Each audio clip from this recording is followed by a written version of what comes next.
po ta uroj publikisht me shpirt edhe ty edhe Albani që është në pjesën tjetër të studios. Unë s'po du me shiku Albanin. Që sa më shpejt të bëheni prindër. Unë e kam një durim edhe një besim shumë të madh që nëse Zoti ka caktuar që unë të jem ajo që do të lë trashëgimtar në këtë botë, do të jem.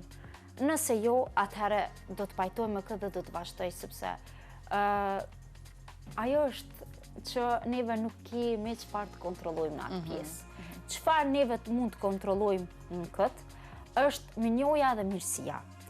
Të gjithë neve femrave na duhet një familje përkrahase, po përkundër familjes që të do pa kushte për atë që je, neve femrave na duhet një partner përkrahas. Shumë e vërtetë. E kështu që për mua, krejt kjo pak po emocionuem. Ja, kemi edhe fotografi këtu, që po e vizualizojnë krejt këtë që ti po e thua. Pavarësisht krejt kësaj, Albani ka qenë njëri që më ka dhonë shtysën më të madhe. Ndoshta kanë qenë momente shumë kritike për jetë, sepse në një fazë kom qenë edhe kritik se a do të vazhdoj këtë jetë apo jo, po Albani ka qenë ai që më ka dhonë motivin më të madh.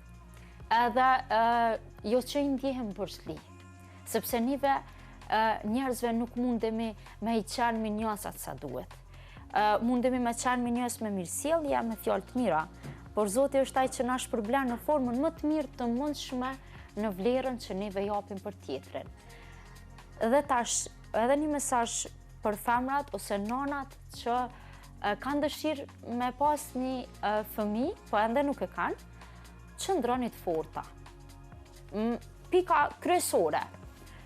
Jeni ato që ka shumë femra që po e përjetojnë të njëjtën, por shumica po gjenden në forma të ndryshme.